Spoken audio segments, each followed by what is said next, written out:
అందరైతే ఎలా ఉన్నారు? నేనైతే చాలా బాగున్నాను. మీరు కూడా అందరు బాగుండాలని కోరుకుంటున్నాను. ఇక్కడ కవర్లు అయితే ఏంటి ఇది అనుకుంటున్నారా? దీన్ని కొబ్బరికాయ అంటామండి. మేమైతే కొబ్బరికాయ అని పిలుస్తాం దీన్ని. ఇది పచ్చికాయ. యాక్చువల్గా అయితే గ్రీన్ కలర్లో ఉండే, తీసుకొచ్చి చల్లగా పెట్టేసరికి కొంచెం ఎల్లోయిష్ కలర్ వచ్చేసింది. కానీ లోపల పలుకులు అనేవి మొత్తం పచ్చిగానే ఉన్నాయి. ఇవి ఉడకబెట్టుకొని తింటే చాలా అంటే చాలా బాగుంటాయి. ఇది ఏ విధంగా ఉడకబెట్టాలో నేను చూపిస్తాను. ఇక్కడ నాకైతే ఇక్కడ కొంచెం అయితే మా అక్క అయితే పంపింది పెబ్బరికాయని ఉడకబెట్టుకొని తింటే బాగుంటుందని చెప్పేసి.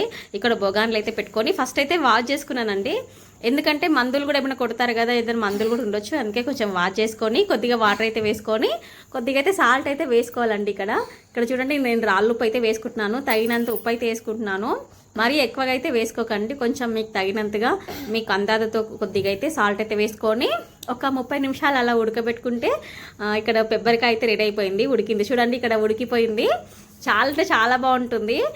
ఈ సీజన్లో ఇప్పుడు దొరుకుతుంది, చాలా మటుకైతే దొరుకుతుంది. ఈ పెబ్బరికాయని కాల్చుకొని తింటారు, ప్లస్ ఈ విధంగా ఉడకబెట్టుకొని కూడా తింటారు. ఇక్కడ నేను ఉడకబెట్టుకొని తింటున్నాను.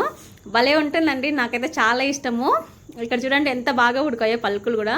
ఇక్కడ మీకు వీడియోలో చూపిస్తున్నాను కదా, ఇవి పెబ్బర్లు అంటారు, కొంతమంది అలసందలు అని కూడా పిలుస్తారు. మేమైతే పెబ్బర్లని పిలుస్తాము. చూడండి ఎంత బాగున్నాయో, చాలా బాగా అంటే చాలా బాగా ఉడికినాయి. మేమందరం మా పిల్లలు మేమందరం అయితే ఇక్కడ తింటున్నాము. మాకు చాలా ఇష్టం అండి పెబ్బరికాయ అంటే. ఇంతవరకు తిన్న వాళ్ళు ఉంటే తప్పకుండా అయితే కామెంట్ చేయండి. నార్మల్గా అయితే పల్లెటూరులో ఉండే వాళ్ళు పక్క అయితే అందరు తినేస్తారు. సిటీలో ఉండే వాళ్ళకే దొరికేది కష్టము. మనకు మార్కెట్లో అయితే అలసందలు సపరేట్ దొరుకుతాయి. కాకపోతే ఈ విధంగా కాయతో పాటు తినడం అంటే చాలా చాలా అంటే చాలా బాగుంటుంది. సో నచ్చితే చిన్న లైక్ చేసి ఛానల్ సబ్స్క్రైబ్ చేయండి.